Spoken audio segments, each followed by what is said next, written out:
guys, welcome back to another episode of Travel and Food Day. ഇന്ന് നമ്മൾ വന്നിട്ടുള്ളത് എപ്പോഴും പറയുന്ന പോലെ തന്നെ അടിപൊളി റെസിപ്പി ആയിട്ടാണ്. ഗാർലിക് സോസ് അല്ലെങ്കിൽ ഗാർലിക് മയനൈസ്, അങ്ങനെ തോം, അങ്ങനെ പല പേരുകളിൽ ഇത് അറിയപ്പെടുന്നുണ്ട്. ഇതെന്താ സംഭവം എന്ന് പറഞ്ഞാൽ നമ്മൾ ഗ്രിൽ ചിക്കൻ ഒക്കെ വാങ്ങിക്കുമ്പോൾ കൂടെ കിട്ടുന്ന ആ വൈറ്റ് സോസ് ആണ് താരം.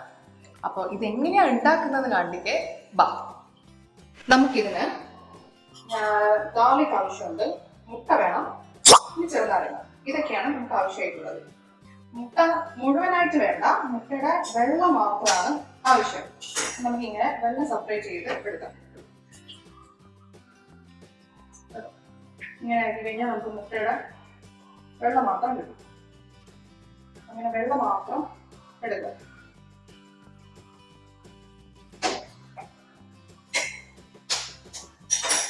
ഇത് ഗാർലിക്കൊക്കെ നമ്മളുടെ ടേസ്റ്റ് അനുസരിച്ച് നിങ്ങൾക്ക് ചേർക്കാം. ഞാനിപ്പോൾ ഇതൊരു 4-5 അല്ലി ഗാർലിക്കാണ് എടുത്തിട്ടുള്ളത്.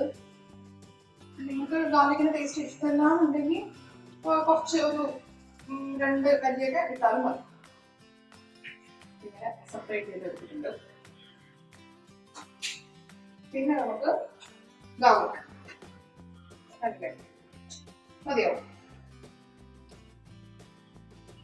ഗാർലിക്, പിന്നെ ചെറുനാരങ്ങ നീര് ഇട്ട് കൊടുക്കാം. ഇതൊക്കെ ഞാൻ 1/2 ചെറുനാരങ്ങയുടെ നീരാണ് ചേർത്ത് കൊടുക്കുന്നത്. ഇതിന്റെ കൂടെ തന്നെ നമുക്ക് ആവശ്യത്തിന് ഉപ്പും കൂടെ ചേർത്ത് കൊടുക്കാം. ഉപ്പ് നോക്കിയിട്ട് ചേർത്താൽ മതി. ഇതിന് പെട്ടെന്ന് ഉപ്പ് കൂടാൻ ചാൻസ് ഉണ്ട്, അതുകൊണ്ട് ഉപ്പ് നോക്കിയിട്ട് ചേർത്ത് കൊടുത്താൽ മതി. ഇതിലേക്ക് നമുക്ക് വെജിറ്റബിൾ ഓയിൽ, ഏറ്റവും നല്ലത് വെജിറ്റബിൾ ഓയിലാണ്. കോക്കനട്ട് ഓയിൽ ഇട്ട് കഴിഞ്ഞാൽ നമുക്കിത് ശരിയായിട്ട് വരില്ല. അപ്പൊ നമുക്ക് വെജിറ്റബിൾ ഓയിൽ ആദ്യം തന്നെ കുറച്ച് ഒഴിച്ചു കൊടുക്കാം. കുറച്ച് ഒഴിച്ചിട്ട് നമുക്കിന്ന് അടിച്ചെടുക്കാം.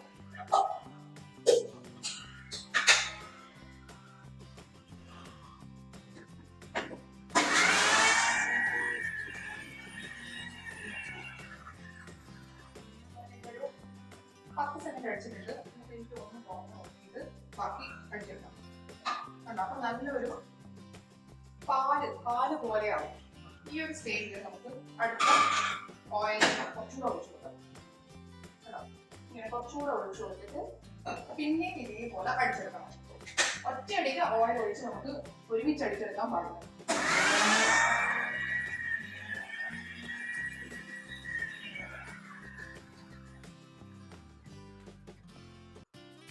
ഇങ്ങനെ നോക്കി ഒഴിച്ചു കൊടുത്തിട്ട് വേണം ഇത് അടിച്ചെടുക്കാം. അപ്പൊ നമുക്ക് തുറന്നു നോക്കാം. കണ്ടില്ലേ, നമ്മുടെ മയണൈസ് നല്ല കറക്റ്റ് കൺസിസ്റ്റൻസിയിൽ വന്നിട്ടുണ്ട്. ഇതാണ് നമ്മളുടെ ഗാർലിക് സോസ് അല്ലെങ്കിൽ ഗാർലിക് മയണൈസ്, അങ്ങനെ എന്തുവേണം വിളിക്കാം. പിന്നെ ഇനി നമുക്ക് ബൗളിലേക്ക് മാറ്റാം. ഇത് നമ്മുടെ ഗ്രിൽ ചിക്കൻ്റെ കൂടെയും എന്തിൻ്റെ കൂടെയും വേണമെങ്കിൽ നമുക്ക് യൂസ് ചെയ്യാം. അതേപോലെ ഫ്രിഡ്ജിലും വെക്കാം. ഫ്രിഡ്ജിൽ വെച്ച് കഴിഞ്ഞാൽ 1 മാസം വരെ നമുക്ക് നല്ല ടൈറ്റ് കണ്ടെയ്നറിൽ അടച്ചു വെച്ച് കഴിഞ്ഞാൽ 1 മാസം വരെ നമുക്ക് നല്ല ഫ്രഷ് ഗാർലിക് യൂസ് ചെയ്യാം. കണ്ടില്ലേ, നല്ലൊരു ടേസ്റ്റുമാണ്. ആ ഫ്രഷ്നെസ് കറക്റ്റ് അതേപോലെ നമുക്ക് കിട്ടും. 1 മാസം ആയിക്കഴിഞ്ഞാലും അതേപോലെ കിട്ടും. അപ്പോൾ ആരും തന്നെ പുറത്തുനിന്ന് വാങ്ങിക്കണ്ട, മയണൈസ് നമുക്ക് വീട്ടിൽ തന്നെ ഉണ്ടാക്കാം. അപ്പം ഈ വീഡിയോ ഇഷ്ടപ്പെട്ടിട്ടുണ്ടെങ്കിൽ ലൈക്ക് ചെയ്യുക, ഷെയർ ചെയ്യുക, സബ്സ്ക്രൈബ് ചെയ്യുക. അപ്പോൾ എല്ലാവരും ട്രൈ ചെയ്ത് നോക്കണം. അപ്പൊ ഇതേപോലത്തെ വെറൈറ്റി റെസിപ്പീസ് ആയിട്ട് അടുത്ത എപ്പിസോഡിൽ വരുന്നവരേക്കും ബൈ.